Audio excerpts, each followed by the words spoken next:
Olá, pessoal. Bom dia a todos. É um prazer enorme estar aqui, compartilhar com cada um dos senhores e senhoras um pouquinho daquilo que vivencio e aprendo no Cresce. E espero também que todos aqueles que estão participando dessa reunião, ao saírem daqui, estejam melhor do que estão chegando, né? O nosso bate-papo aqui, eu quero a participação de todos, hein? Se alguém estiver dormindo, eu vou acordar, hein? O nosso bate-papo, minha gente, é mais uma parte técnica, mas é muito importante para o nosso dia a dia, principalmente aqueles que estão se ingressando no mercado há pouco tempo. É melhor que já se atentem à ética profissional, ao uso das legislações, das regras, né, deste conselho. É importante por quê? Porque, com isso, com certeza, a nossa profissão, a nossa imagem perante a sociedade ficará muito melhor. Eu estou no Cresce aqui já há muitos anos, e eu não sei se tem algum profissional aqui no mercado, aqui na sala, há mais de 15 ou 20 anos no mercado imobiliário. Tem alguém aqui ou não? Enfim, minha gente, há 20 anos atrás, há 15 anos atrás, o mercado imobiliário, a dificuldade era imensa, né? Tanto no aspecto legal, como a imagem do corretor perante a sociedade também. Quando se falava em corretor de imóveis, normalmente a pessoa ficava um pouco assustada. Ainda acontece? Sim. Só que em relação a 20, 15 anos atrás, muito menos, né? Muito menos. Ou seja, a nossa profissão, os profissionais que estão no mercado imobiliário estão cada vez melhor qualificados, né? E com isso prestam um melhor serviço à sociedade, que isso é importante. E o principal de tudo, minha gente, sempre usar o quê? O nosso código de ética, né? Trabalhar com o código de ética é muito importante. Tem algum dono de imobiliária na palestra aqui presente ou não?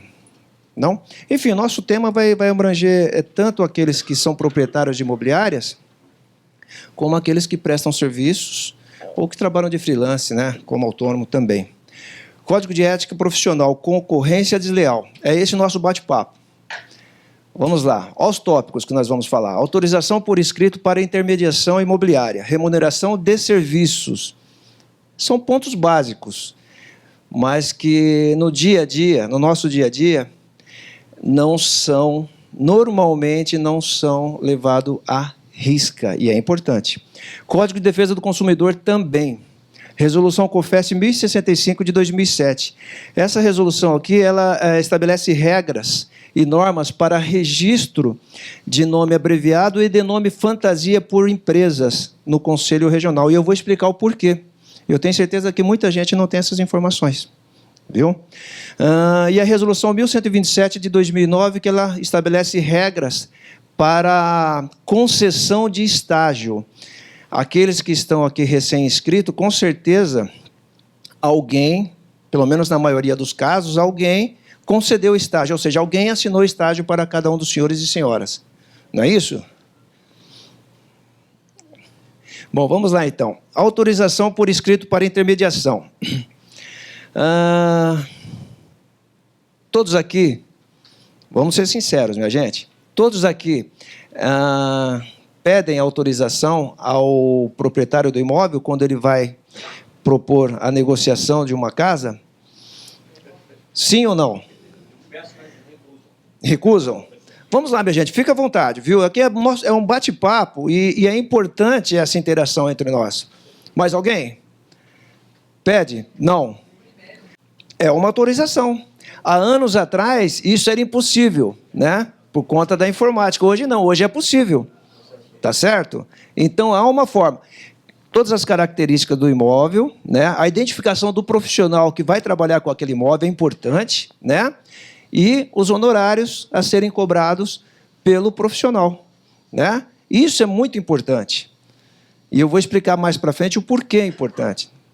Muita gente hoje acha que não é. É importante você ter um imóvel para vender. E com isso, nós corremos o risco do quê? De trabalhar de graça. Né? Você trabalha, na reta final, ou ele faz por fora, o proprietário, né? E normalmente faz com o cliente que você levou né, para conhecer o imóvel, ou algum outro concorrente é mais rápido e consegue, talvez, finalizar aquele negócio antes de você. Bom, vamos lá. Então, a autorização por escrito. Para intermediação e oferta pública de locação ou venda de imóveis, é necessário autorização por escrito do proprietário. Perfeito? Todos sabem disso, né? Agora aqui, minha gente. E caso haja outro corretor intermediando, só poderá divulgar após cientificá-lo por escrito. Alguém tinha ciência disso? Alguém pratica isso daqui, minha gente? Boa. Foram bastante honestos. Não, né?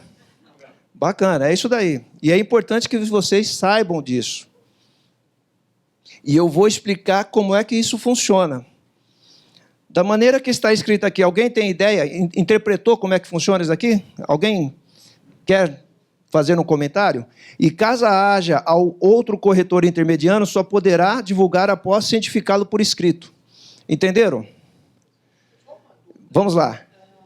Essa autorização por escrito não seria uma exclusividade? Não, pode ser sem exclusividade, viu?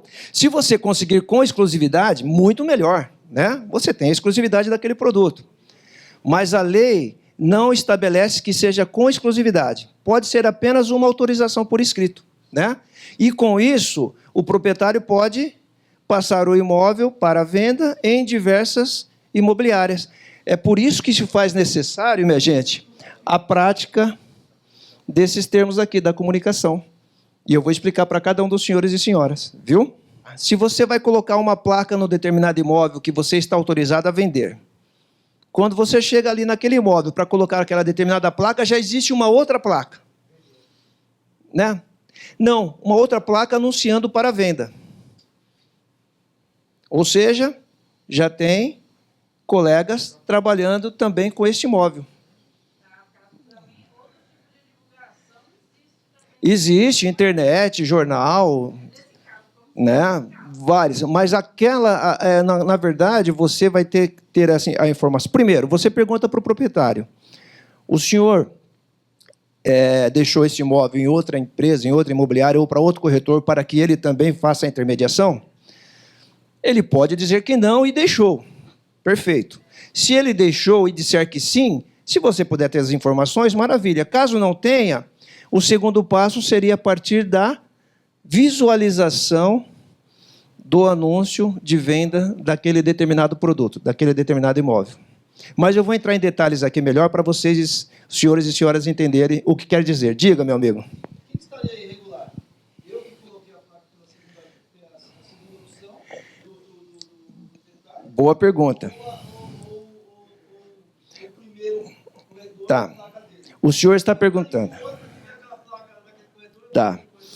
O senhor está perguntando quem estaria irregular. Se é o senhor que que está trabalhando com aquele imóvel, porém já tinha um outro corretor trabalhando, ou o primeiro que já tinha autorização para realizar a intermediação daquele imóvel. Se o senhor foi o primeiro a ser autorizado, o primeiro, ou seja, o senhor não tem para quem comunicar. Não tem. Né? Porque não existe outro corretor intermediando, o senhor for o primeiro. A partir do segundo, existe um corretor intermediando, que seria o primeiro. Né? Então, o senhor deve comunicar o primeiro. O terceiro deve comunicar o segundo e o primeiro, e assim por diante. A forma de se identificar essa situação é através de, normalmente, placas no imóvel. Tá? Se o primeiro não tem autorização, primeiro, ele está irregular, porque está trabalhando sem autorização. De qualquer maneira, está identificado que tem alguém trabalhando com aquele imóvel, através da placa. Perfeito? A senhora comunica a ele. Tá? A partir daí, o CRES, através da sua fiscalização, tem que tomar as providências legais e regimentais. De que maneira? Solicitar para o primeiro a autorização por escrito. Não só para o primeiro, como para o segundo, para o terceiro e assim por diante. Tá bom? Todos aqueles que estiverem trabalhando com aquele imóvel, se sofrerem uma fiscalização do CRES, terão que apresentar o quê? a autorização por escrito do proprietário, que pode ser por e-mail também, como o senhor falou, viu? Principalmente se não tiver o número do CRES, né? Principalmente, porque isso também eu vou dizer mais adiante, o número do CRES é um requisito obrigatório para qualquer tipo de anúncios de intermediação ou locação de intermediação de venda ou de locação de imóveis. Tá bom? Desculpa, bem, eu não entendi. Diga. Muitas vezes hoje estão praticando muito usar o número do CRES de outra pessoa emprestado. Olha, gente, isso é um risco enorme. Tá viu? sendo. E tá em alta. É muito mais arriscado para o profissional ter problemas do que para aquele que está utilizando. que está utilizando. Exato. Viu? Por quê? Porque qualquer problema que houver nessa transação daquele determinado imóvel, no anúncio tem um CRES que está sendo divulgado ali, correto? Mesmo que ele não esteja participado diretamente naquele negócio, ele é corresponsável, né? Verdade. De jeito nenhum. A moça perguntou, na verdade, o CRES não pode ser emprestado. De maneira alguma. De maneira alguma. O número de processos disciplinares no CRES vem aumentando e um dos grandes motivos é por conta disso. Viu? Não pode emprestar. Isso daí é uma autorização que a senhora teve para que a senhora trabalhe de forma legal. Certo. No mercado de trabalho. E outra coisa que eu quero te perguntar, funcionário público pode anunciar venda e com o número de CRES ou só depois que aposenta? Funcionário público pode anunciar... Ele antes de mais nada, ele é corretor de imóveis? Corretor de imóveis, no Corretor caso de sou imóveis. Perfeito. A senhora é corretor de imóveis. A senhora é funcionária, trabalha onde? Desculpe. Eu trabalho na Polícia Civil. Na Polícia Civil. Tá. Tem alguma legislação específica da Polícia Civil que impede que a senhora trabalhe? Então, isso que eu não estou sabendo. Então, se existir essa legislação que impeça que a senhora trabalhe em outra atividade, a senhora estaria irregular perante a Polícia Civil. Então, eu tenho que né? esperar aposentar. No caso, Exatamente. eu posso procurar saber isso aonde? Na própria Polícia Civil, eu acho que deve ter alguma área administrativa ali que a senhora pode levantar a legislação. Né? É uma legislação específica para funcionários da Segurança Pública do Estado de São Paulo. Acho, no caso, Departamento de Segurança Pública do Estado de São daqui 2 anos Paulo. eu aposento já. Maravilha, já está se preparando. Já estou com o curso, já Agora, se a senhora prontinho, tudo perguntar, certo. perante o CRES, tem alguma irregularidade?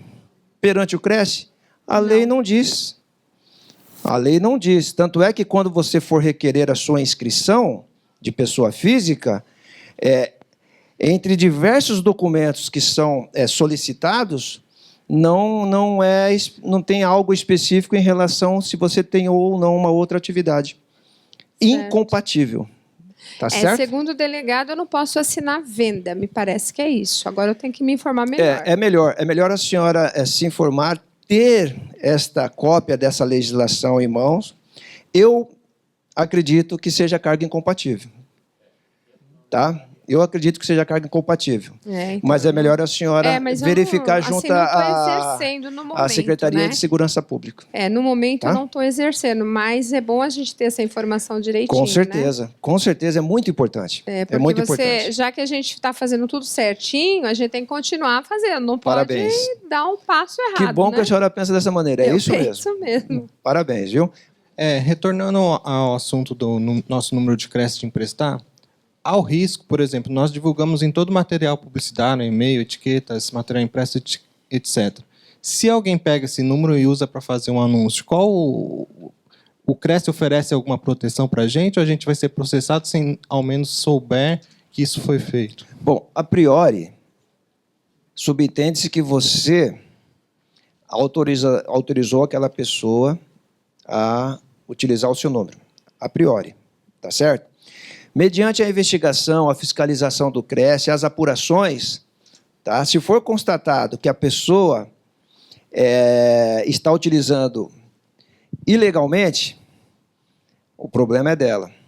Não só administrativo, como criminal também. Tá? E você, nesse caso, ficaria isento de qualquer responsabilidade. E se você tiver conhecimento disso, você tem que comunicar o CRESSE. Tá?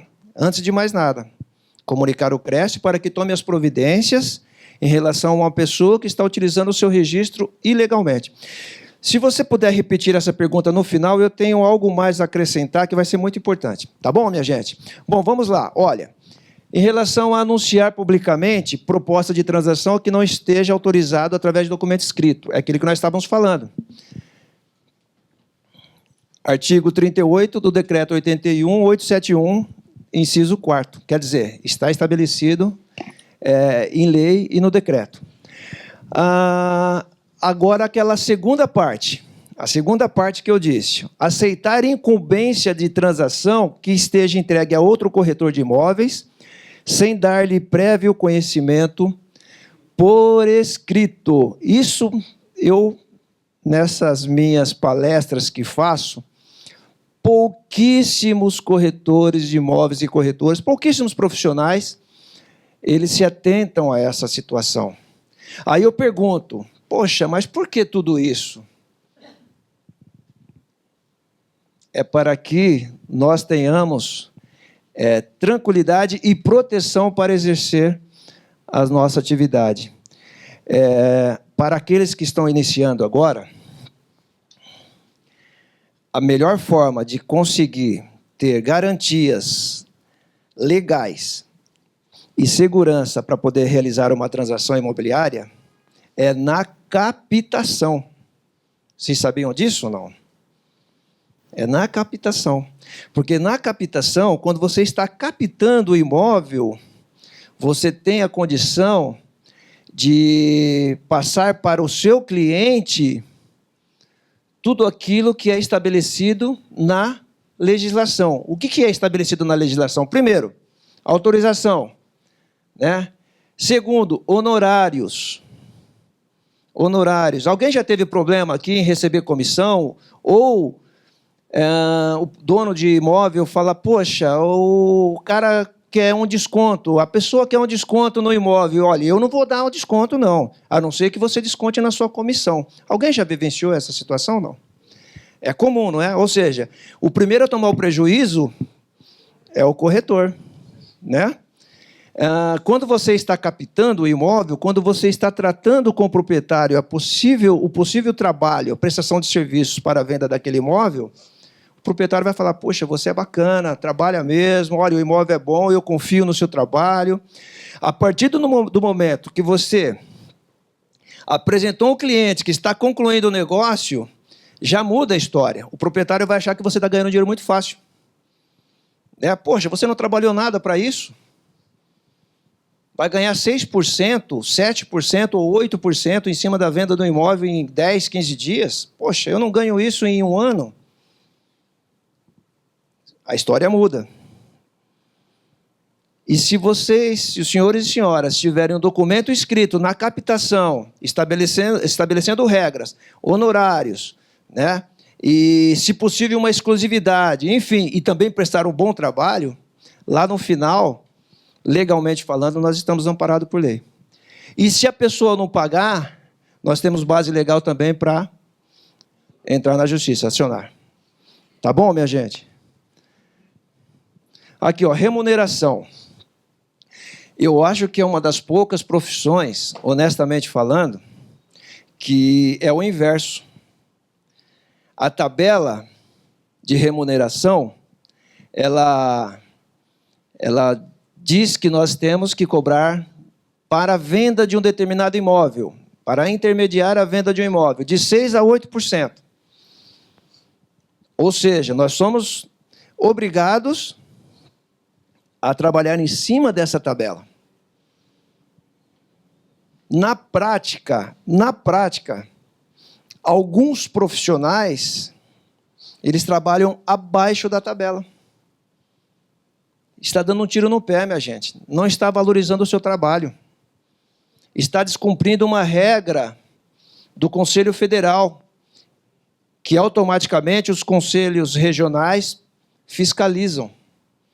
Ou seja, a oportunidade que nós temos de ter um ganho maior e de forma legal, a gente joga no ralo. Não podemos. Nós temos que ir firme até o final. Mas para que isso aconteça, nós voltamos lá atrás, lá no início, lá na captação.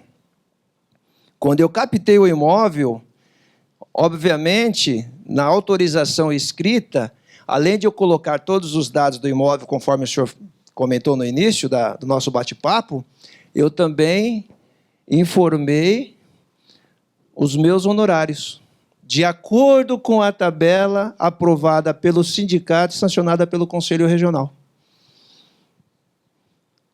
Ali, olha, imóveis urbanos de 6% a 8%. Vamos aqui, minha gente, fazer uma perguntinha para cada um dos senhores e senhoras. Alguém já fez algum negócio aqui nesse ano, por exemplo? Já deve ter realizado, né? Não? Tá ruim o mercado, é? Tá começando agora, né? Ninguém quer se entregar, né? Tá começando agora. Não, é bacana, olha. Então, imóveis de terceiros, tá bom? 6% a 8%. Eu posso cobrar 8%? Deve. A tabela dá essa condição. Aí você tem uma margem de negociação dentro da tabela. 8% é muito. Olha, eu posso fazer 7% para você. Ou eu posso fazer 6%. Ponto. Aí é o piso. Menos que isso, legalmente falando, eu não posso. Eu não posso.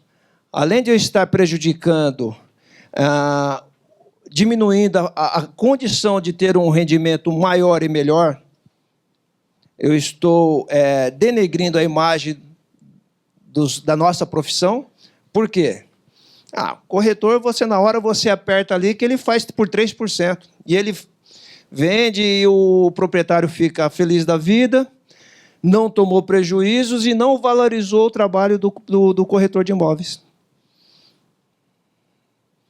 Se todos nós trabalhássemos dentro da tabela, pode ter certeza de uma coisa, minha gente.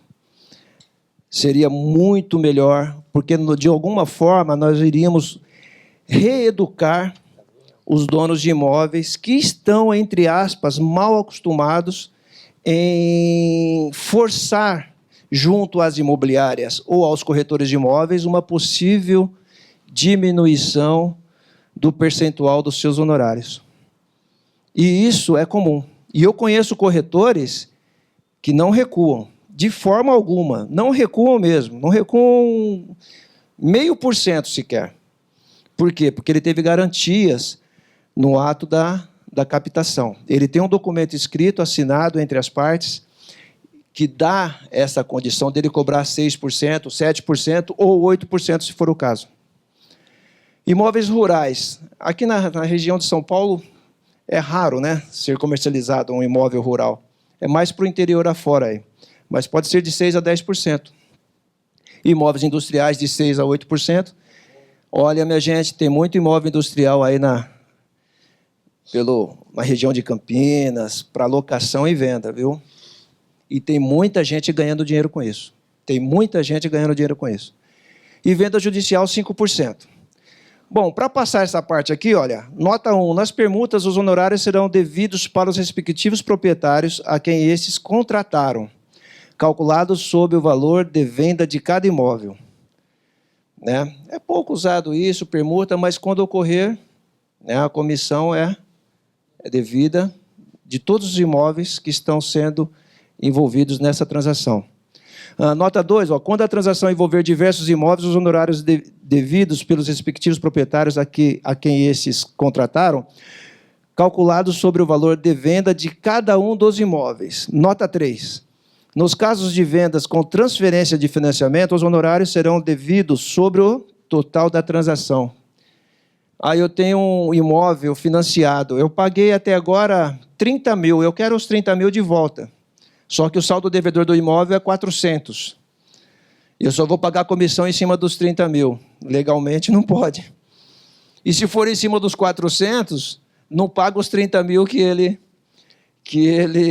vai querer receber, que foi a parte que ele pagou. Mas legalmente falando, é em cima do valor total do imóvel. Tá? Vamos passar aqui, a nota 4. Ó. Quando a transação imobiliária envolver mais de um corretor, os honorários serão pagos a todos os participantes. Isso, na prática, também não ocorre, viu, minha gente? Na maioria dos casos, não ocorre. Tá? Aí, ó, os honorários serão pagos a todos os participantes em partes iguais, salvo ajuste em contrário, firmado entre os interessados. Eu vivencio isso. Né? Quando a gente faz um 50 assim, normalmente, ou é o fio de bigode, ou é no telefone. Minha gente, pelo menos um e-mail, viu? Pelo menos um e-mail, vocês ficam respaldados. Mesmo que seja um colega de imobiliária mesmo, sabe? Aquele de mesa ali do lado, olha, pô, vamos vender junto esse imóvel? Vamos, passa um e-mail para ele, informando, ó, conforme conversamos, conforme tratado, 60% da comissão, se for vendido o imóvel, 60% da comissão é minha e 40% é sua. Perfeito? Ok? Está combinado ali, está registrado, está no e-mail. Não vamos deixar só na palavra, não, porque depois que vendeu, a coisa muda, e muda mesmo. E muda mesmo. A emoção muda, e normalmente aquela pessoa que teria o direito à parte maior, a fatia maior do bolo, vai tomar prejuízo. E pode perder uma amizade também, um amigo, não sei se seria amigo também ou não. Tá? Bom, vamos lá, minha gente. Locação, alguém trabalha com locação? Trabalha? Uma dor de cabeça danada, né, rapaz? Não é? Mas vale a pena, viu? Vale a pena. Olha lá, ó, de qualquer espécie, sempre por conta do locador, nunca do locatário, hein? Tá? Sempre do locador, equivalente ao valor de um aluguel. Imóveis de temporada, alguém trabalha? Não? 30% do valor recebido. Isso são os honorários que estão estabelecidos na tabela do CRECISP. Sem falar em pacote. Bom, administração de bens imóveis, sobre o aluguel, encargos de 8% a 10%, tá bom? Com valor mínimo de R$50. Hoje eu acho que pouquíssimos administração de imóveis aí chega no valor de R$50 de administração, mas é o valor mínimo, é o piso, não pode ser menor que isso. Administração de condomínios, alguém administra condomínio? Não, o senhor não, né? Também é um trabalho danado, viu? Eu estive em Praia Grande, na imobiliária de um colega, e até brinquei com ele na época, eu falei, poxa, você tá bem, né? Tá ganhando bom dinheiro. Aqui ele falou, tô ganhando sim, mas ele abriu a gaveta, cheio de remédio de tarja preta ali. Ele falou, tô ficando louco também. Então, eu não sei se vale a pena ou não. Mas é um mal necessário, né? Se for considerado um mal, não sei. Mas a situação é assim, minha gente. A pior ainda, né? Trabalha de graça? Então deve ter uma dor de cabeça danada. Alguém aqui já fez avaliação de imóvel, minha gente? Já trabalhou com isso?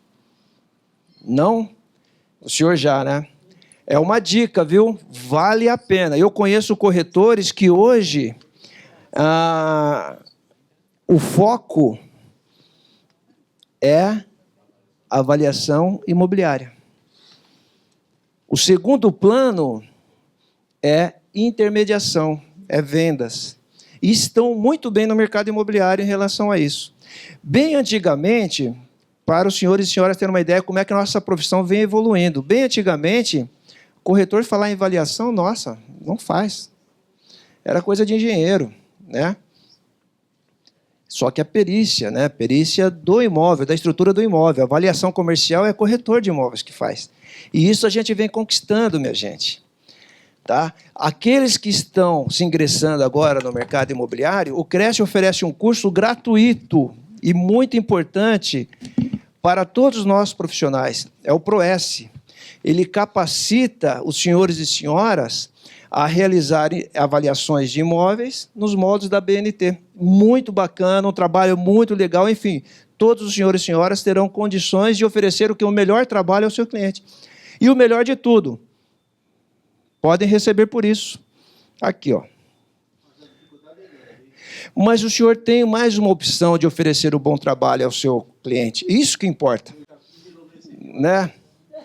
Pode ocorrer, mas o senhor estabeleceu, ele está dizendo que já fez e não recebeu. O que foi tratado antes?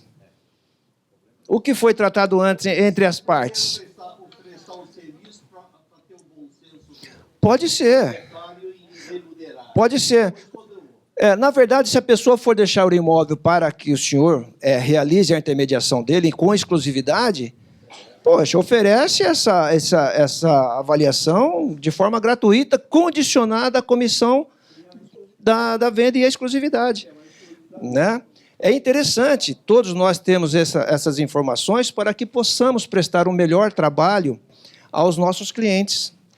E podemos, eu já vi casos, olha, minha gente, os órgãos públicos e o judiciário também, eles procuram o CRESSE para que se faça avaliações dos imóveis deles. Por exemplo, o Tribunal de Contas, o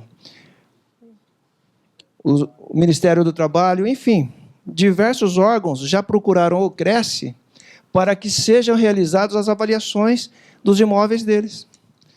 O presidente Viana fez um comentário aqui em Itaquera, que tinha um imóvel ali, se não estou enganado, era do Ministério do Trabalho, se não estou enganado, se não me falha a memória. E eles pagavam aluguel ali, um aluguel altíssimo, altíssimo. E o desembargador pediu para o CRESSE que fizesse uma avaliação da locação daquele imóvel atualizada. E foi feita essa locação.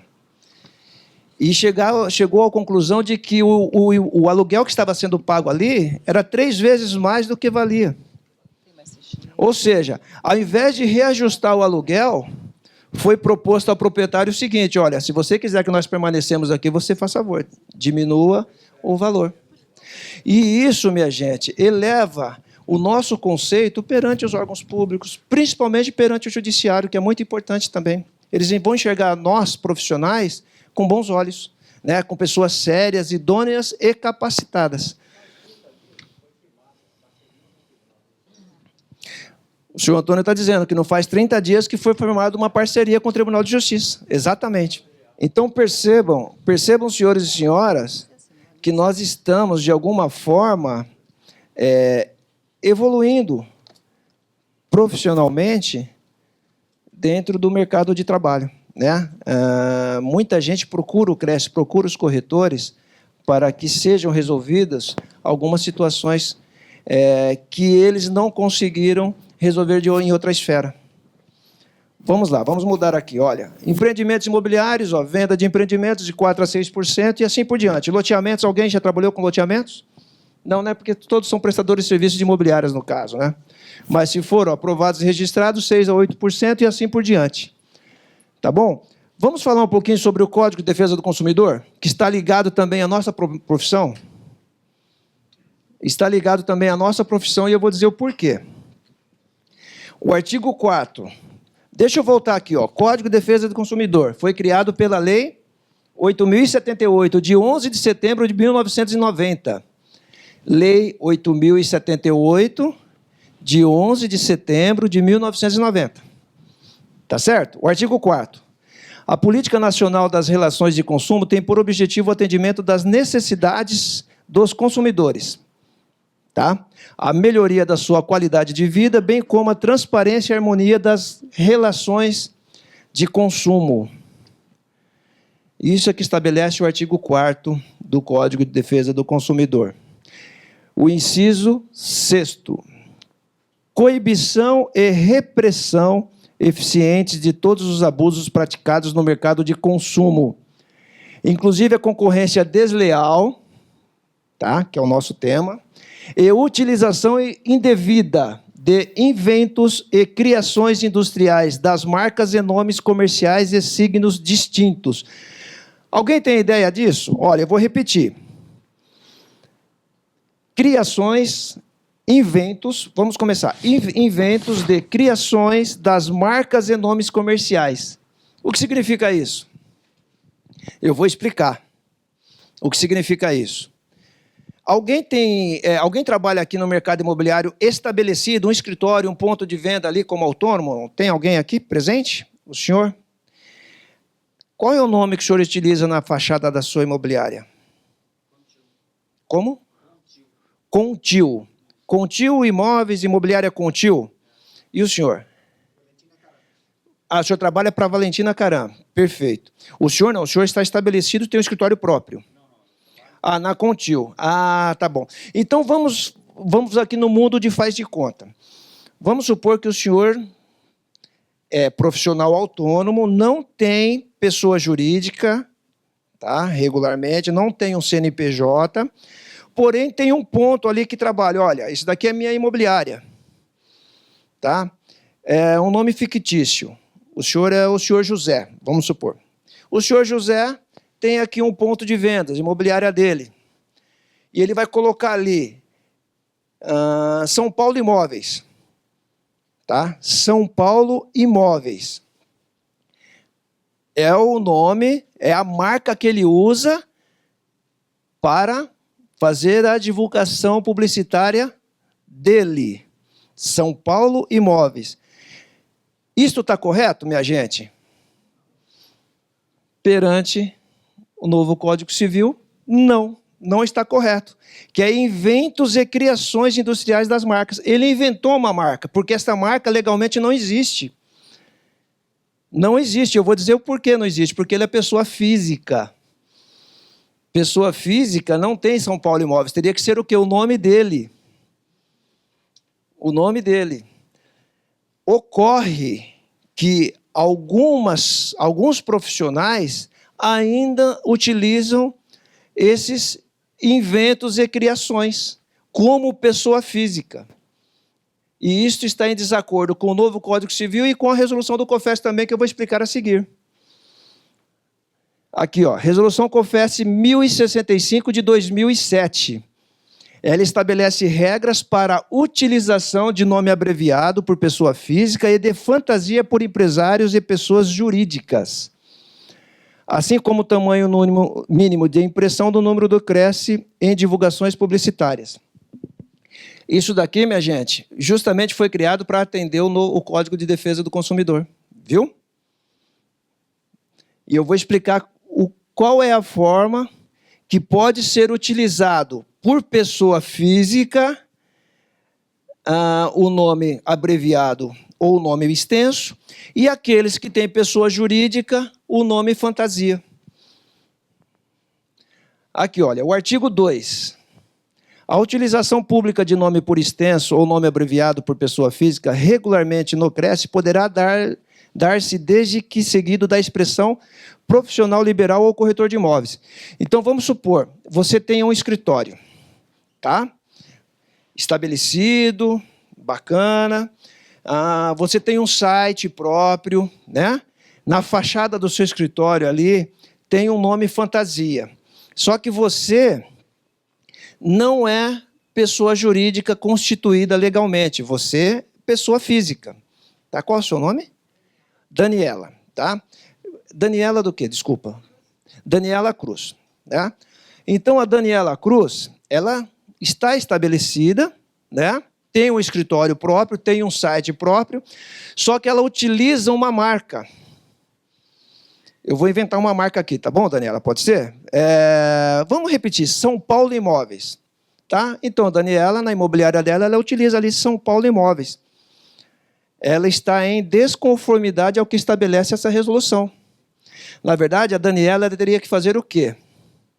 Na fachada do imóvel, tá? Em qualquer divulgação pública, ela deveria colocar Daniela Cruz, corretora de imóveis, ou Daniela Cruz, profissional liberal. Ela pode optar por um ou por outro. Está vendo o que está em vermelho aqui, ó? Corretor de imóveis ou profissional liberal. É o que pode ser feito. Mas a Daniela chega e fala, poxa, Aulício, mas São Paulo Imóveis eu acho que é uma marca boa, a minha imobiliária é conhecida como tal, e eu não quero mudar. Como é que eu faço para eu me adequar à resolução COFES?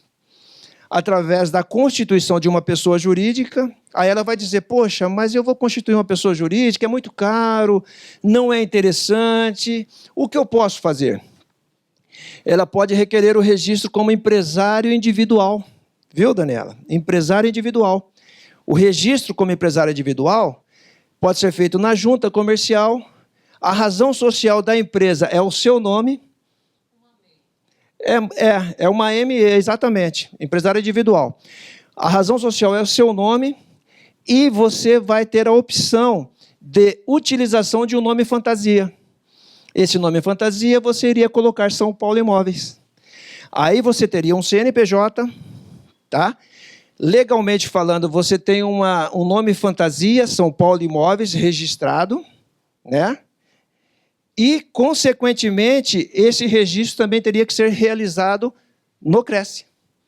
Tá bom? Além do CNPJ, além da razão social da empresa e do nome fantasia, o CRESSE tem que ter ciência desse fato. De que forma?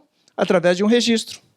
Tá bom? Então, ali nós saberíamos que Daniela Cruz, como empresária individual, tem um registro como nome fantasia São Paulo Imóveis. Estaria legal. Estaria tranquila. E poderia, inclusive, obter benefícios em outros segmentos. Por exemplo, Caixa Econômica Federal é necessário o CNPJ para ser um correspondente Caixa. O CRESSE tem um convênio com o Banco Pan, que faz refinanciamento de imóveis. Os senhores e senhoras sabiam disso? Só para exemplificar. Você tem um cliente que está precisando vender um imóvel dele para pagar umas dívidas, vamos supor. Só para exemplificar, tá? Para pagar algumas dívidas. Só que está difícil de vender o imóvel. Vocês podem, através de um convênio com CRESSE e Banco Pan, refinanciar até 60% desse imóvel. Ou seja, o dinheiro que a pessoa receberia, pagaria as dívidas e o imóvel estaria lá para ser vendido. Mas isso o banco só pode fazer com pessoa jurídica. Se você não tem um CNPJ, você teria que se atrelar a uma empresa. Ou seja, dividir essa possível comissão, esse possível ganho desse negócio com uma terceira pessoa, com uma empresa. Então, tem muitas vantagens, minha gente, de obter o registro como empresário individual. Mas muitas vantagens mesmo. Além de benefícios fiscais também. Bom, olha ali os exemplos que nós podemos usar para quem quer utilizar o nome abreviado. Diga, meu amigo.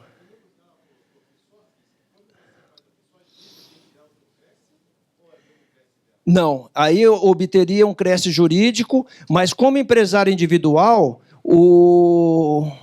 a anuidade é equivalente a uma física, não é tão grande assim. Só que os benefícios fiscais que você tem compensa esse pagamento. Um CRESSE jurídico. Na medida que a Daniela for registrar aqui a jurídica dela como empresária individual, será gerado um novo registro de CRESSE, um novo número de CRESSE, que é o CRESSE jurídico. Ela teria o dela como físico, pessoa física, e também como pessoa jurídica. Tá certo? Então, teria esses dois registros. Paga-se os dois, mas como empresário individual, a anuidade da jurídica é equivalente a uma anuidade física, como empresário individual, tá bom? Agora, se for como a Eireli ou como as sociedades mais comuns, aí é de acordo com o capital social. Aí a coisa fica um pouquinho mais caro, né? O preço aumentaria, o valor da anuidade. Tá bom? Agora a Daniela vai chegar para falar para mim assim, poxa, Aulício, eu quero então ser como pessoa física. Então eu vou colocar Daniela Cruz, corretora de imóveis. Só que eu só não sou corretora de imóveis, eu faço avaliação, né? Eu quero colocar assessoria, enfim, eu quero utilizar outros adjetivos que completam a minha formação profissional. Pode colocar? Pode. Depois da expressão obrigatória. Então, primeiro vem Daniela Cruz, corretora de imóveis. A seguir, ela pode utilizar gestora, consultora, assessora, avaliadora, enfim, qualquer adjetivo que você ache que fique interessante para completar a sua formação profissional. Tá bom? Isso para a pessoa física, porque normalmente, eu verifico, vocês também, os senhores e senhoras, cartões de visitas, normalmente a pessoa coloca, né, corretor de imóveis, e embaixo ele coloca avaliação, consultoria, né? Pode, somente após a expressão obrigatória, tá bom? Eu não posso substituir Eu não posso substituir Daniela Cruz, assessora imobiliária ou consultora imobiliária. Não posso substituir. Não posso.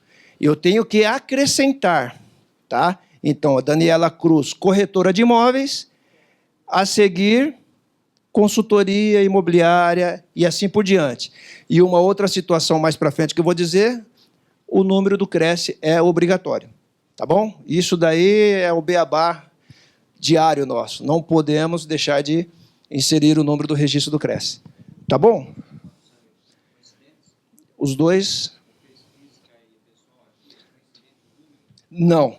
O senhor está me comentando, perguntando se o número jurídico e o físico são iguais. Não, diferente. Tá?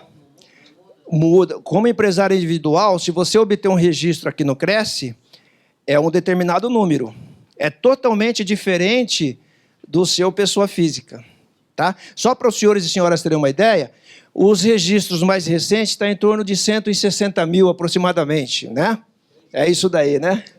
Tá. Pessoa jurídica não chegou nos 30 mil ainda.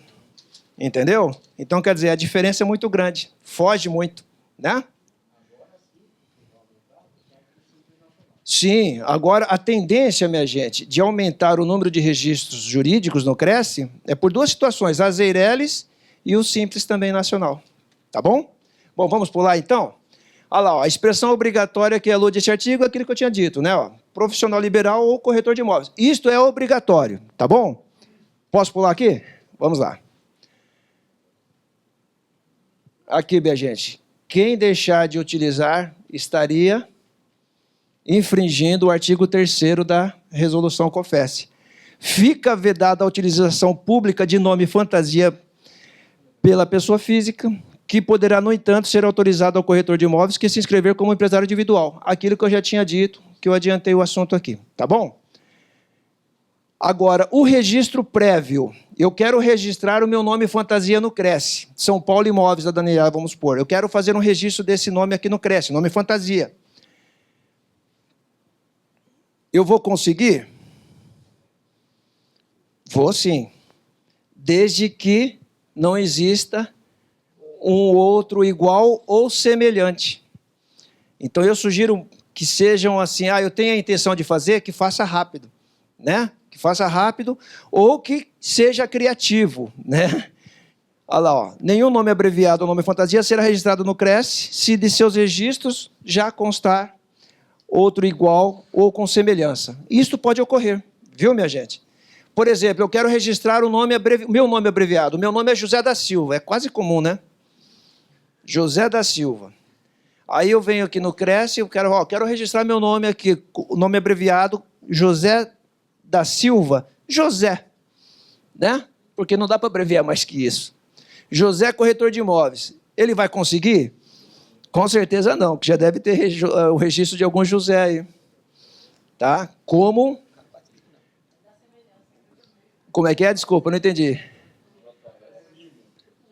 Não, JS não pode. JS não pode, viu? JS é sigla, não pode, tá? O Cresce não registra JS corretor de imóveis, tá bom? Então, nesse caso, seria José da Silva, que é o nome dele. Tá? É o nome dele, O nome dele não tem como, ele não tá deixando de... Ele não vai mudar o nome para poder registrar aqui. Então, nesse caso, poderia, né? Agora, vamos supor, tem um exemplo aqui, ó. Olha lá, procedimentos, quer ver? Procedimentos para registro de nome abreviado ou nome fantasia no Cresce. Eu vou dar alguns exemplos. Nome abreviado, somente pessoa física, tá certo? Pessoa jurídica não é nome fantasia. A gente tem que separar as coisas. Quais são as regras? Requerimento específico, que existe disponível no site do Cresce, e uma taxa de R$ 51,20, tá? Com isso, e atendendo essas regras aqui, pode obter o registro. Por exemplo, José da Silva Cardoso, tá? Eu posso registrar no Cresce como José Cardoso, seguido da expressão corretor de imóveis ou profissional liberal? Pode, se não constar nenhum José Cardoso em nossos cadastros, pode sim obter o registro. Taxa única ou anual? Não, taxa única. Taxa única é para ficar registrado aqui no Cresce, e com isso você poderá utilizar José Cardoso, né, nas propagandas, nos cartões, na internet, enfim, porque já tem esse registro no Cresce. Sempre seguido da expressão obrigatória e do número do Cresce, tá bom? Exemplos que não pode ser registrado no Cresce. Aqui, ó. Francisco Silva. Poxa, mas eu sou conhecido como Chico. Todo mundo me chama de Chico. Eu posso colocar Chico Silva? Não. Não posso. Eu tenho que registrar de que forma aqui no Cresce? Francisco Silva, corretor de imóveis. Entre parênteses, Chico Silva, ou Chico, que é aquilo que eu havia dito. A partir da expressão obrigatória, eu posso utilizar qualquer adjetivo. Entenderam? Aí eu posso colocar Chico.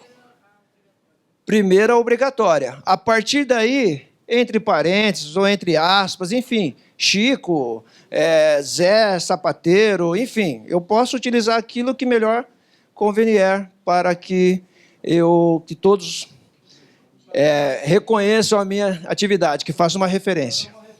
Exatamente. E olha, minha gente, isso no interior ocorre com muita frequência, é impressionante. É impressionante. Aqui na capital nem tanto. Chico Padeiro, Zé das Couve, e aí vai, entendeu? E olha que isso daí repercute para o lado bom ainda para a pessoa, viu? Porque ele é conhecido e ele pode usar isso daí. Como político também, às vezes ele usa um apelido, alguma coisa, para poder se eleger, não é verdade? Mas tem que ter o nome dele registrado no Cresce. Diga, meu amigo. É comum nas grandes imobiliárias usarem apelidos, porém, acontece também, tá um estagiário com apelido, ele sai, entra outro com o mesmo apelido, eles usam apelido, isso é tudo errado, então. Legalmente falando, se não obter o registro aqui no Cresce, é errado. E vou dizer mais, estagiário, eu vou falar agora, é o próximo tópico aqui, para a gente terminar. Estagiários, é um problema sério. É um problema sério no mercado imobiliário. Tem muito estagiário que está muito empolgado na sua atividade dentro do mercado imobiliário. Está muito empolgado mesmo. E isso é perigoso. Por que é perigoso? Ele corre o risco de fazer uma negociação errada, porque não tem a preparação adequada, né? Pode comprometer quem está concedendo o estágio. Enfim, entre outras situações que eu vou explicar aqui mais para frente. Tá bom? Vamos lá. Olha, nome fantasia. Agora eu tenho uma jurídica. Eu tenho uma empresa. Só que a minha empresa, a razão social da minha empresa, ela não é igual à marca que eu utilizo. Não é igual. Por exemplo, o Grupo Pão de Açúcar, eu acho que é a Companhia Brasileira de Distribuição. Eu acho que é isso, não é? Né? Mas poucos conhecem como Companhia Brasileira de Distribuição. Todos conhecem como a marca, o nome fantasia, Pão de Açúcar. Não é isso? Em relação ao mercado imobiliário, da mesma forma. Tem muitas empresas que a razão social não tem nada a ver com a marca que ela usa. Nada a ver. Totalmente fora. Para isso, eu tenho que registrar o nome fantasia dessa empresa no Cresce. Tá bom? De que forma que eu posso registrar? Primeiro, tem que ser uma empresa constituída juridicamente, com CNPJ, né? Pode ser uma Eireli, pode ser um empresário individual ou aquelas empresas mais comuns. Segunda parte é o requerimento específico e a taxa, que é o mesmo valor, não muda. Tá bom?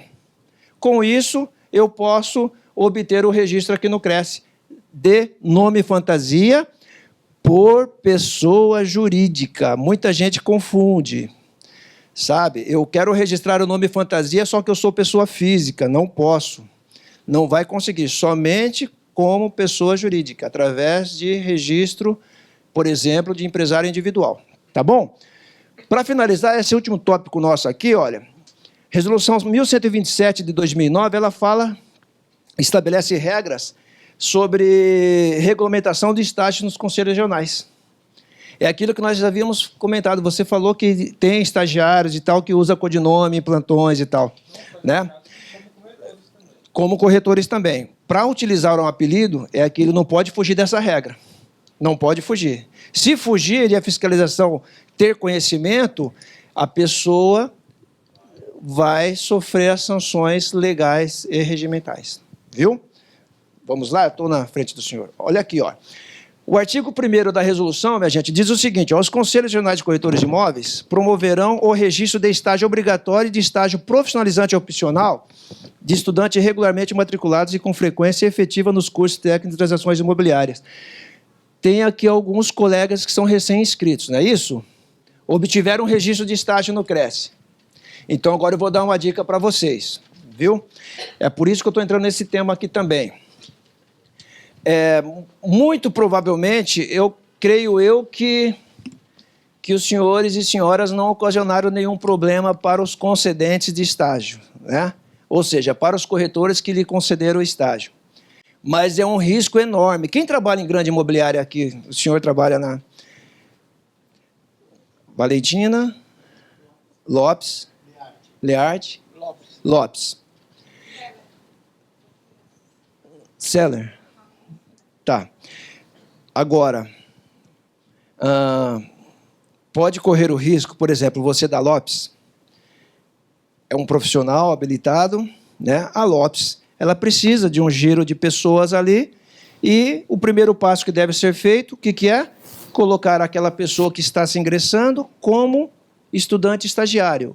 Ou seja, precisa de um concedente, um corretor para que possa conceder o estágio. Qual é o seu nome? Aí o Ricardo, gentilmente, ele vai e concede o estágio para uma pessoa que ele não conhece. Pode ocorrer numa grande empresa, não é isso? Pode ocorrer. Só que, além de não conhecer a pessoa, o Ricardo vai cometer um pecado muito grave. Qual é? Ele vai deixar de acompanhar o estudante durante o exercício do estágio. Ele não vai estar acompanhando o estudante no plantão de vendas ou dentro do escritório. O Ricardo vai estar cuidando da vida dele e o estagiário vai estar ali batalhando para tentar se ingressar de forma legal no mercado e, com isso, ter uma boa remuneração. Tá certo? Aí, Ricardo, este estagiário comete uma falha grave aí. Eu só vou citar um exemplo. Eu acho que, não sei se o senhor Antônio pegou essa época. Na Coapim, teve um pedido de registro de estágio, um pedido de registro definitivo aqui no Cresce, de inscrição, tá? E, senhores, prestem atenção.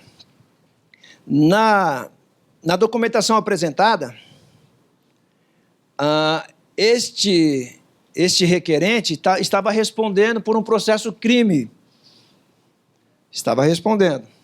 Aí foi solicitada a certidão de objeto e pé.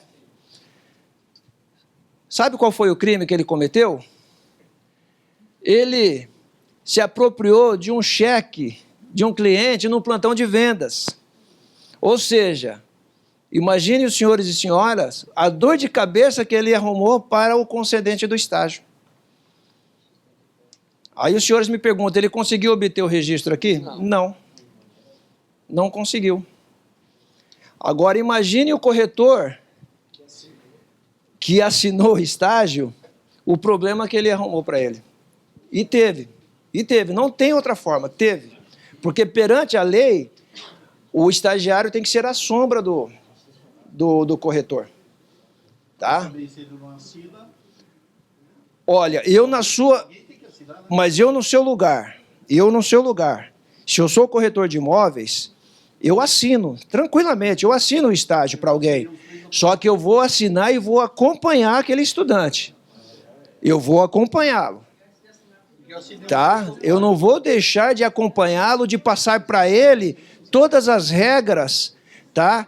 Principalmente sobre o nosso código de ética, para que ele possa ser o quê? Um futuro profissional realmente que trabalhe dentro da ética, né? Se ele quiser aprender alguma coisa errada, que ele aprenda sozinho, mas comigo não. Comigo ele vai aprender o que é o certo, o que é o correto. Tá bom? Deixa eu pular aqui que eu já estou acabando, aí eu passo para as perguntas, tá bom? Vamos lá, ó, olha lá, ó. Pode conseguir o registro no Cresce desde que seja concedido por um profissional, tá bom? Olha aqui a responsabilidade, minha gente, responsabilidade do supervisor do estágio. Olha, uma das obrigações do corretor, do concedente do estágio. Comunicar qualquer alteração que ocorrer em relação às atividades desenvolvidas pelo estagiário. Por exemplo, mudança de endereço, né? Onde que será desenvolvido o estágio e, principalmente, a interrupção do mesmo. Às vezes, o que ocorre? Eu concedo o estágio para o Luiz, né? O Luiz fica 1 mês comigo, né, trabalhando, aí fala, poxa, Olício, não é aquilo que eu esperava. Então, eu estou saindo, muito obrigado e tal. Ah, legal, a pessoa saiu. Se ele saiu, você tem que comunicar o Cresce, porque senão ele vai continuar o quê? Vinculado a você. E se ele estiver trabalhando em outra imobiliária e cometer alguma irregularidade, você vai responder por isso. Tá bom? Na prática isso ocorre, minha gente? Pouquíssimas vezes. Pouquíssimo. Nós estamos aos poucos. Na prática. Isso porque no termo de responsabilidade que o corretor assina, tem essa explicação, viu? Mas na prática, pouquíssimos corretores tomam esse cuidado. Ali, ó. O prazo de 30 dias e imediatamente na interrupção. Quer dizer, eu interrompi o estágio, eu tenho que comunicar o Cresce imediatamente. Eu não posso deixar para depois. Tá bom? Olha lá, olha. O concedente responde por qualquer infração praticada pelo estagiário? Sim. Durante o exercício do estágio? Sim. Tá? Durante o exercício do estágio, sim. O artigo 12, o concedente do estágio, assim como seu responsável técnico, se pessoa jurídica, e o supervisor do estágio, se houver, responde solidariamente nos termos da lei e do Código de Ética dos Corretores de Imóveis, por qualquer infração praticada pelo estudante estagiário no exercício do estágio. Tá bom? No exercício do estágio. Alguns colegas já me perguntaram, poxa, Olício, mas... E aí, a pessoa depois tirou o Cresce definitivo, e aí, eu continuo respondendo? Não, é só durante o exercício do estágio. Tá? Não, posteriori, deixa de responder. Não é necessário ter... Não. Pode ser corretor, desde que você... Não tem necessidade de você ter imobiliária, mas desde que você acompanhe o seu estagiário e passe para ele todas as informações necessárias para que ele desenvolva um excelente trabalho como profissional, não há problema nenhum. Tá bom? O registro de estágio pode ser cancelado no Cresce de que maneira? A requerimento. Eu sou o concedente, eu posso requerer o cancelamento do registro de estágio, né? Ou no término do prazo, da duração, ou por ex officio do presidente. Alguém sabe ex officio o que significa? Eu vou citar um exemplo. Minha gente. Olha, ex officio. Pessoal, só para a gente terminar, o ex officio. Eu sou o corretor e concedo o estágio para o senhor Luiz. Só que a minha inscrição, eu tive algum problema, a minha inscrição foi suspensa nesse conselho. Se a minha inscrição for suspensa, automaticamente o estágio do senhor Luiz será cancelado. Porque ele tem que ter um corretor dando cobertura, dando ensinamentos. Ocorreu isso com o senhor? Tá? E ocorre mesmo. Né? O seu concedente teve um problema. Foi cassado o Cresce dele, você teve que... Aqui, ó, tem um exemplo aqui, é isso mesmo. É isso mesmo. Porque pode ocorrer, principalmente por conta de umas escolas aí que teve problemas, e teve o registro de muitos profissionais cancelados. E, consequentemente, o registro dos estudantes estagiários também tiveram as suas inscrições canceladas. Tá bom? Olha, os concedentes de estágios, pessoas físicas e jurídicas, fornecerão ao Cresce, quando solicitado, a relação de estagiários. Isto ocorre ao contrário. Ou seja, a minha obrigação, quando o Cresce solicitar, que eu apresente ao conselho, olha, eu respondo por fulano, beltrano e ciclano. A minha obrigação. Isso ocorre ao contrário. Alguns corretores vêm aqui na Secretaria do Cresce solicitar o quê? A relação de pessoas que ele está respondendo porque ele já perdeu a conta. Olha o risco que ele está correndo. Olha o risco que ele está correndo. São 10 no máximo. Ele já perdeu a conta, ele não sabe mais para quem ele responde. Isso significa que ele não está acompanhando o estagiário, que o estagiário já não está mais sob a supervisão dele. Porém, existe um vínculo com ele junto a esse conselho. Tá bom? Para estar assinando essa carteira de estágio, Sim. Tem que estar exercendo ou não? Só por ter a carteira de corretor, pode estar assinando esse estágio? Olha, na legislação diz o seguinte, que para conceder o registro de estágio, eu tenho que estar inscrito no conselho como corretor. Tá certo? Exercendo? Não, só que por outro lado, você diz exercendo, não. Mas e aí, como é que eu vou acompanhar aquele estudante? De que forma que eu vou ensinar para ele, que eu vou passar para ele as atividades do mercado imobiliário? Certo. Aquilo que ele necessita aprender. Certo. Ou seja, se você não está exercendo e está concedendo o estágio, já tem uma divergência em relação à prática da concessão de estágio. Melhor não.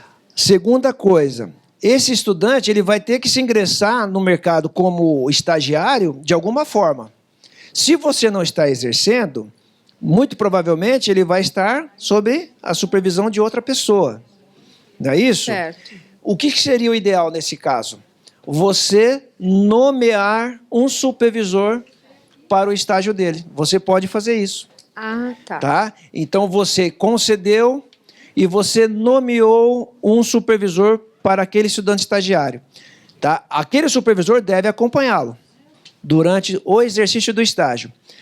Agora, se ocorrer algum tipo de infração cometida pelo estudante estagiário, algum tipo de irregularidade, nesse caso, você e o supervisor respondem solidariamente pelos erros praticados pelo estudante estagiário. Ou seja, os dois são responsáveis.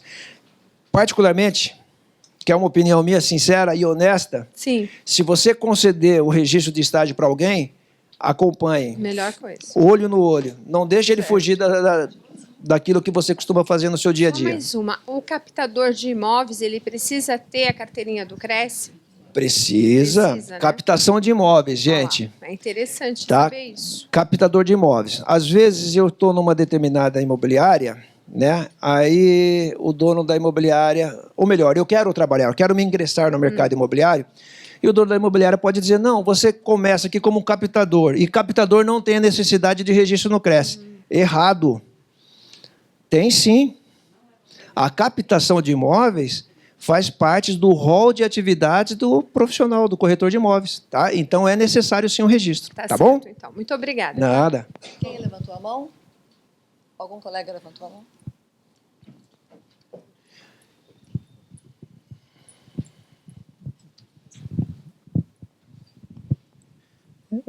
Uma pergunta a respeito da quantidade de pessoas, né, que um corretor ele possa ter como responsável no Ok. alicerce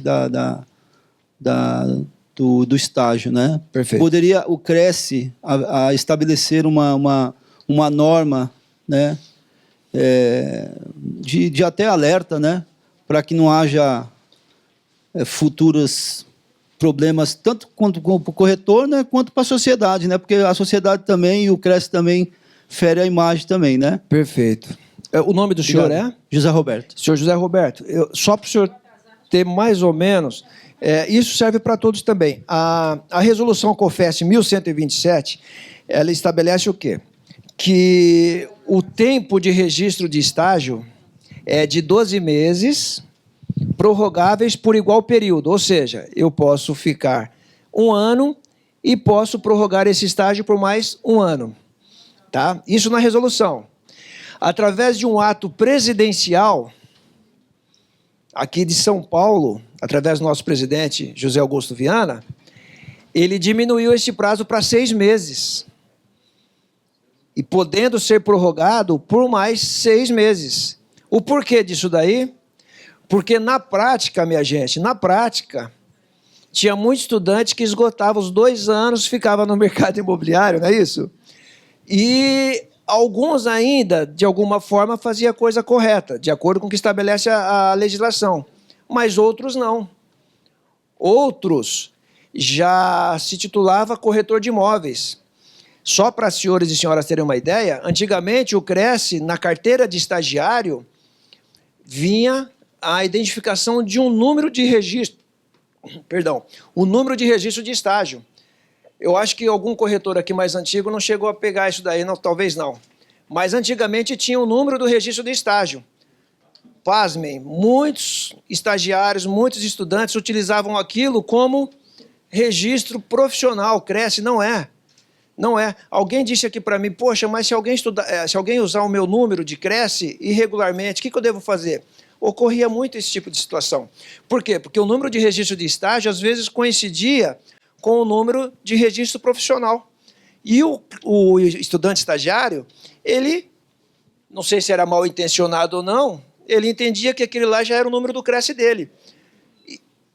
Ou seja, duas irregularidades. Primeiro, que ele anunciava. Não pode. E segundo, que no anúncio dele, colocava o número do Cresce que não era dele. Ou seja, isso daí, além do processo administrativo, ele também respondia na justiça comum. Tá bom? Diga, meu amigo. Meu nome é Valdemar e eu gostaria de saber por que é permitido a venda direto, proprietário, comprador, sendo que o profissional é o corretor de imóveis para fazer a intermediação. Ok, senhor Valdemar, eu entendi. O senhor está perguntando por que não ser obrigado a toda intermediação ter a participação de um corretor. Seria isso, né? Infelizmente, ou felizmente, não sei, nós não temos amparo legal. Ou seja, eu tenho um imóvel, eu posso vender a hora que eu quiser. Tá? Agora, qual é a vantagem de ter um profissional intermediando?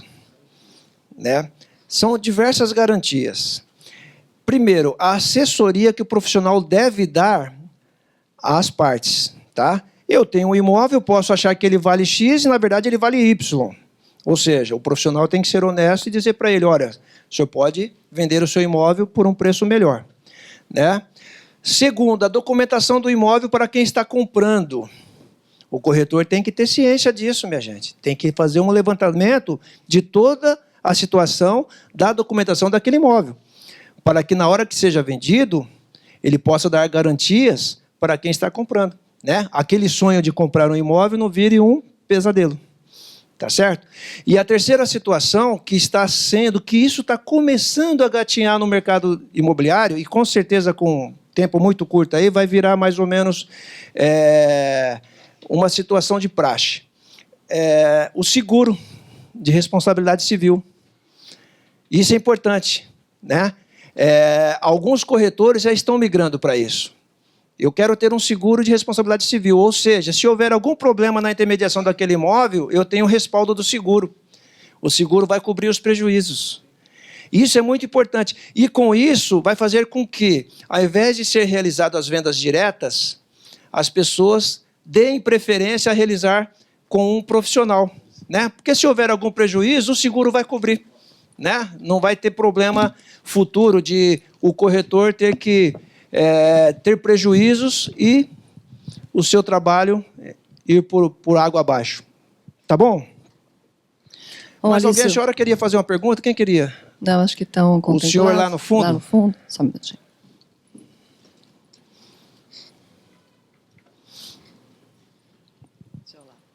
Obrigado. O meu nome é Olavo. Pois não, senhor Olavo. Eu tenho uma dúvida seguinte, quanto ao estagiário. Porque geralmente eu fui estagiário pela Brasil Broker, só que tem um problema. Claro que a fiscalização do cresce, mas o problema, eu acredito que o estagiário em si ele não tem nada a ver com a responsabilidade da imobiliária. Porque mesmo quando nós pegamos aquele crachá do cresce, já diz, não é corretor de imóvel. Só que praticamente o estagiário é obrigado a vender. Primeiro que se ele não vender, ele não recebe. Ok. Segundo, que ele é obrigado até a fazer plantão. Ok. Agora, eu fico meio na dúvida por que a fiscalização ela vai em cima do estagiário e não da imobiliária que os obriga. Perfeito, senhor Olavo. Porque eu acho assim, se eu sou subalterno, eu tenho que cumprir uma determinada responsabilidade. E muitas vezes até o obrigatório. É o que acontece com a maioria isso seja Brasil, a Biar e tantas outras. Perfeito, senhor Olavo. Quando chega a fiscalização, quem corre são os estagiários. Eu acho que isso é um absurdo. Eu acho que a imobiliária também teria que... Eu entendi. Mesmo porque se o estagiário não for nem sábado, domingo ou feriado, ele já começa a ter problema com a gerência. Eu entendi, senhor Olavo. Senhor Olavo, então, posso responder? O senhor quer completar? Posso? Não, Posso. Obrigado. Tá. Senhor Olavo, na verdade, o que ocorre em relação aos plantões de vendas onde que o estagiário está trabalhando, né? Na prática, talvez não, mas tem que ter um corretor ali dando suporte a ele, caso seja necessário. Tem que ter. A fiscalização, quando chega no plantão de vendas, um dos pontos que ela precisa verificar se existe um corretor ou mais dentro daquele plantão para que dê o direcionamento necessário ao estudante estagiário. Caso haja alguma interferência, alguma irregularidade nessa situação, a fiscalização, no seu relatório, ele vai mencionar que trata-se de um plantão de vendas, cuja responsabilidade pela comercialização é a empresa tal, né? Sob a responsabilidade técnica do corretor tal, né? E que o estagiário que ali se encontrava estaria desacompanhado de um profissional. O que significa isso? O CRESSE, sim, vai dar prosseguimento aos trabalhos.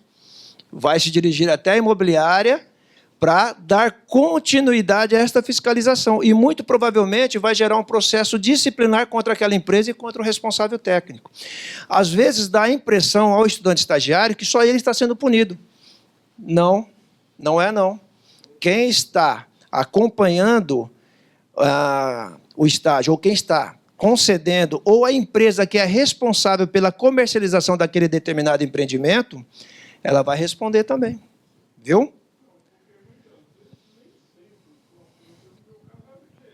Sei. O senhor era o gerente lá, né? Entendi.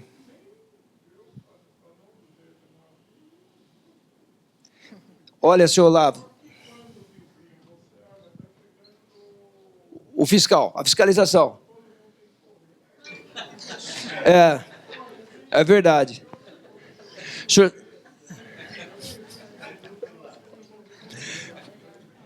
Muito bom, senhor Olavo. Olha, gente, o senhor... Concordo, senhor Olavo. Senhor Olavo, então, olha, gente, para quem não ouviu a pergunta do senhor Olavo, ele disse o seguinte, que muitas vezes, quando ele está no plantão de vendas, né, quando está chegando a fiscalização, sai um sinal de alerta ali, né, alerta, a fiscalização do CRESSE está chegando, né? E fica pitando lá, né? E todo mundo corre, não é isso? Tem duas formas de abordagem. Se tem um grupo maior de fiscais, de agentes de fiscalização, eles tentam cercar todas as áreas de entradas e saída do plantão. Primeiro. Se não tem, a segunda parte nós tentamos o quê? Através da lista, que normalmente tem 2 listas, mas a gente consegue também. Pode ter certeza que a gente consegue. Quando chega no plantão de vendas, nós já temos mais ou menos uma lista pré-definida para fazer uma confrontação com aquela lista que eles vão apresentar, viu? E a terceira situação, se eles fugiram, a empresa imobiliária será notificada com dia e hora para que seja apresentado aquelas pessoas que fugiram, sob pena de sanções legais e regimentais. Se não atender, será instaurado um processo administrativo contra a empresa por não atendimento à notificação. Tá? De qualquer maneira, o serviço é feito e é bem amarrado, viu, senhor Olavo? É bem amarrado. Pode ocorrer casos da pessoa sair numa boa? Pode, é muito raro. Mas não é aconselhável, porque todos são trabalhadores, né? Não são bandidos, não é isso? Eu acho que tem que encarar de frente a fiscalização, né? E também, o mais importante de tudo, tentar se regularizar, porque é uma profissão regulamentada por lei federal, né?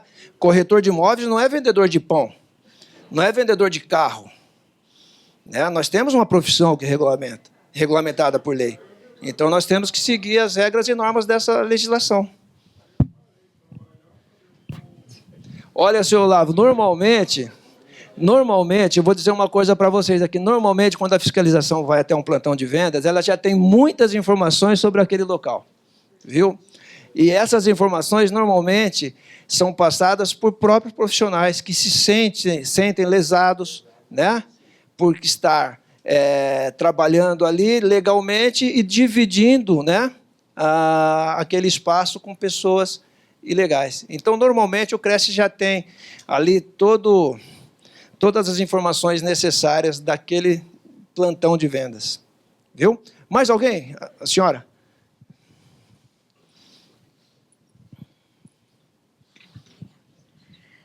Bom dia, né? Bom dia a todos. Bom dia. Eu sou recente corretora, né? Eu recebi, obrigada, o Cresce agora dia 29. Que bom. Aulício, sobre isso daí, eu senti como estagiária falta de informação. E olha que eu sou enfermeira há 24 anos, sou administradora de empresa, começando o mestrado, e o que eu senti foi isso. Porque, assim, olha, eu comecei na corretagem, não vou dizer a empresa que foi, agradeço muito ela, em abril do ano passado. Tá? E eu senti isso, que quando você começa como estagiário, tem que ter, eu não sei se é do Cresce, se é da empresa, de onde que é, chegar e dizer, olha, o curso para você é essencial para evitar isso que o Olavo acabou de falar aí agora. Né? E, assim, eu estava me sentindo trabalhando dentro de uma lata de sardinha. Eu imagino. Porque a pessoa que assinou, para mim, a empresa que foi arrumar, outra também. Porque a empresa que foi arrumar, eu passei por 4 corretores. 3 estavam com problemas junto ao Cresce, não poderiam assinar para mim. Okay. E o 4º é que assinou para mim. Okay. Tá? Aí foi visto, eu também fui atrás para saber desse corretor se ele realmente podia. E outra, todo mês eu, estagiária, me sentia na obrigação de ligar para ele e dizer, olha, isso. Okay. Já tirou o Cresce? Não, estou fazendo as provas. Aí, o que eu senti? Chegou esse ano, dia 2 de março, eu cheguei para minha chefe e falei, olha, eu não estou conseguindo chegar em casa e estudar para fazer as provas. Eu vou parar e vou fazer as provas. Fiquei do dia 2 de março ao dia 8 de abril. Fiz as provas todas. Meu estágio já tinha sido aprovado em novembro. Do dia 8 de abril, me disseram assim, o seu diploma vai sair dia 23 de junho. Eu achei um prazo assim, absurdo, porque eu estou acostumada com delegacia de educação. Então, pela enfermagem, né? Ok. E eu falei, nossa, esse prazo todo Conclusão, também não vão dizer onde que é. Eu tive que entrar contra o PROCON com eles para poder obter o diploma. Entendi. E tem outra, não fiz recuperação, não fiz nada. Todas as provas eu tirei mais do que 7. Tá? Então, assim, eu me senti que isso aí foi falta de informação. Não sei se é do Cresce, se é da empresa, de onde que é. Mas que tem um lado que falhou aí, falhou. Tá? E eu sou assim, sou mineira, é o fio do bigode mesmo, né? E eu me preocupo muito com isso, muito. E assim, eu recebi o Cresce, daí 1 hora eu liguei para a pessoa que assinou para mim e falou, olha, meu Cresce é 162967. Bacana. Ele falou, ótimo. Eu falei, muito obrigada por ajuda. Eu acho que é uma obrigação do estagiário. Né? Maravilha, viu? Agora, ele estava assinando só para 3 pessoas, eu e mais 2 pessoas. Né? Então, assim, a minha condição de estagiária foi justamente isso. Eu acho que é falta de informação mesmo. Okay. E acho que o Cresce tem que reduzir esse tempo mais ainda. Porque, senão, isso daí que o Olavo falou vai acontecer mesmo. Eu vi vários colegas correndo do plantão, eu era online só. Vi vários colegas correndo do plantão, e veio o Cresce. Isso é horrível para a classe. Muito, né? nossa. Horrível. Muito. O seu nome é, desculpa? Idalina. Idalina, antes de mais nada, parabéns pela sua atitude, viu? Pela sua conduta, a forma com que você está dizendo que exerceu o estágio. E isso daí faz com que a gente acredite que você, como corretora, será disso para melhor. Irá trabalhar realmente dentro da ética profissional. Tá? Certo. Em relação às informações que você estava dizendo, as escolas, durante o curso, se faz necessário passar a legislação que envolve a nossa profissão. Ponto. O Cresce, ele informa o quê? As regras e normas para que você possa atuar no mercado imobiliário. Certo. Né? De acordo com a legislação, o Cresce tem que informar até aí. Daí para frente, a forma com que você vai estudar, a forma com que a escola vai conduzir esses ensinamentos, cabe à escola. Por quê? Porque a escola tem autorização da Secretaria Estadual de Educação. Não é o Cresce que autoriza a escola a ministrar o curso. É a Secretaria Estadual de Educação, mediante uma grade curricular que é apresentada para esse fim. Né? Certo.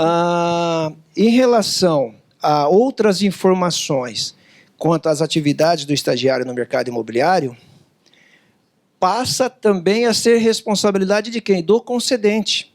O concedente, quando ele vai lhe conceder o registro de estágio aqui no Cresce, tem alguns requerimentos que ele tem que ter conhecimento e dar um prévio ok, assinar aquele requerimento, tendo ciência disso. Certo. E nesses requerimentos vem, inclusive, a nossa resolução 1127, que estabelece regras e normas para o exercício do estágio.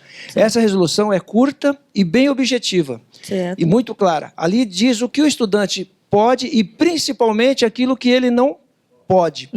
Agora, se você me perguntar se os estudantes ou os corretores têm conhecimento disso, a minoria. Por quê? Porque eles não têm o hábito de ler o que assinou. Eu li. Entendeu? Li todo. Exatamente. Tem que ler o que assina.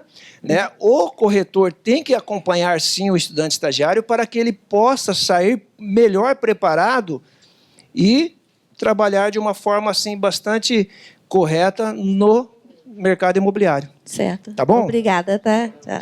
O Aulício deixou aqui à disposição aulicio.agente@crescisp.gov.br. Vocês podem trocar mais informações, certo, Aulício? Mandar e-mail, dúvidas. Com certeza estará à sua disposição para que outras dúvidas venham aí ao decorrer do trabalho, das atividades. Obrigada a todos pela presença. Até a próxima terça-feira.